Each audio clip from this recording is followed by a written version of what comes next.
Hey everyone, picture this. Colorado, a quiet little town. One day, and all hell breaks loose. Virus, zombies, chaos.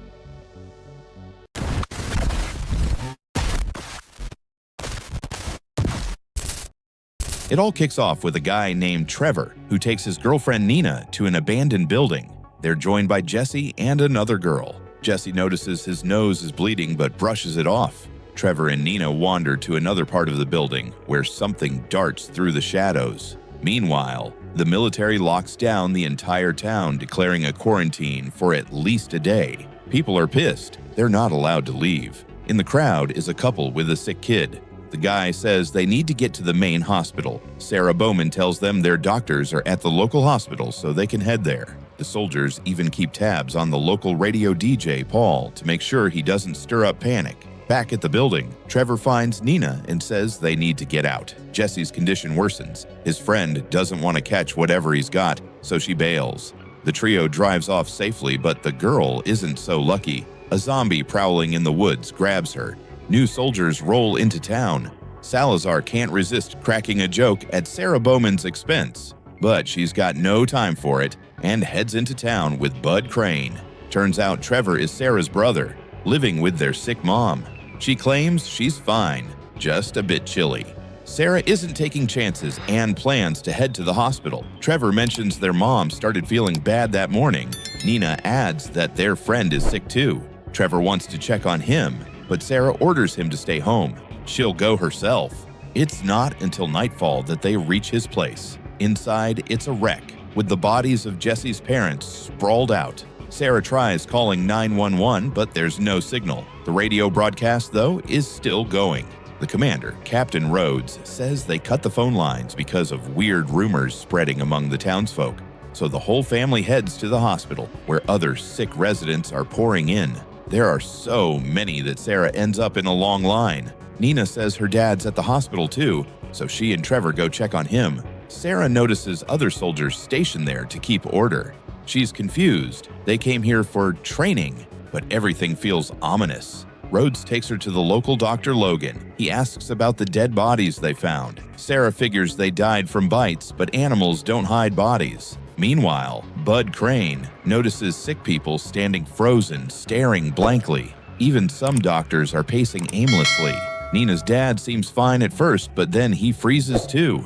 The virus spirals out of control, hijacking brains in seconds. He lunges at a doctor. The same thing's happening in town. Zombies take down an electrician, and his blood shorts out a power box, plunging the city into darkness. At the same time, a couple of officers search Jesse's house and find him, alive, but not for long. He attacks one of them. Screams and gunshots echo from the house. The soldier guarding Paul sees zombies dragging off townsfolk. He tries to help but gets ambushed and killed by smarter-than-expected zombies. The hospital becomes the epicenter of chaos. Dozens of zombies tear through the halls, grabbing anyone in sight. Trevor and Nina knock over stuff to slow their pursuers. They burst outside, only to find more monsters. They climb a fence and escape. The soldiers guarding the hospital can't hold back the zombies. Rhodes barricades a door and checks an emergency exit, but zombies are there too. He fights them off at first, but they overwhelm and bite him. The survivors keep running. Logan shows his true colors. He shoves Crane, making him drop the car keys. Luckily, Sarah pulls Crane into a room. Crane confronts Logan, who plays dumb. After the argument, they realize their only weapon is an unloaded pistol, but they find chemicals that can be turned into a makeshift explosive. Crane also notices the keys are gone. They'll have to get them from Rhodes. Meanwhile, Trevor and Nina reach town and spot a guy at the radio station. They beg to be let in, and Paul agrees. A family from a checkpoint is hiding there too, but their son is dead. The mom can't wrap her head around it. He was sick before this madness started. Paul starts coughing. Nobody knows if he's dangerous. Trevor seizes the chance to broadcast a warning. The whole town is infected. Sarah and Crane crawl through the vents. Conveniently, Rhodes is right below them. Sarah drops down and Salazar jumps her. Their team grows by one. They grab the keys and head back into the vents. Rhodes stirs and tries to bite Sarah. Other zombies are smarter. They try to break through the ceiling. Salazar helps Sarah, but as Crane seals a grate, Rhodes bites his finger. They treat the wound immediately, but Salazar wants to take Crane out anyway. Sarah stops him. Logan suggests the chemicals might have killed the virus. Sarah says if Crane turns, she'll handle it herself. The team grabs makeshift weapons and climbs out a window. They fend off zombies, but more keep coming. Logan shows his cowardice again. He ditches the team, knowing his car is nearby. A woman begs for help, but he shoves her toward the zombies and speeds off. The soldiers slow the zombies with Molotov cocktails and hide in Rhodes' car. They drive off, hitting a gun shop to stock up. Crane's luck runs out. The chemicals didn't work. He's a zombie now. But he's different. He doesn't attack them. Meanwhile, Nina finds bloody tracks in the trash. Someone's infected. It's Paul. And Nina takes him out instantly. Sarah hears her brother on the radio and races to help. Trevor sees their mom on the street and thinks she's okay. But Sarah saves him just in time. Nina tries to tell the others help is coming, but the man's already dead and the woman's infected. While the group deals with her, soldiers spot survivors, but zombies get them too. In the car, Trevor wonders why their friend isn't attacking. Sarah guesses it's because he doesn't eat meat. A vegan zombie, seriously? Damn! They reach a military camp, but it's a ghost town. Some zombies have learned to use guns, firing wildly. The group bolts. Trevor suggests the abandoned building might be safe. With no other options, they head there. Jesse finds them. Like a WWE fanatic, he charges headfirst, causing a crash. He gets a bullet for his trouble. Targeting the monster! Smash! The group reaches the abandoned building. Out of nowhere, a zombie horde appears. They sprint to the basement, finding a hidden door. Turns out it's a lab, but all the data's been wiped. Logan's doing. He claims their weapon has nothing to do with the outbreak.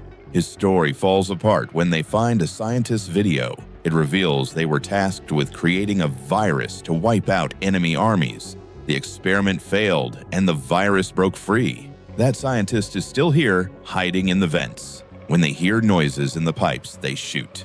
But it doesn't save Logan. Then they get the brilliant idea to split up and find an exit. Salazar gets trapped. He tells Sarah to run while he holds off the zombies. Trevor's search goes better. They find canisters to make flamethrowers.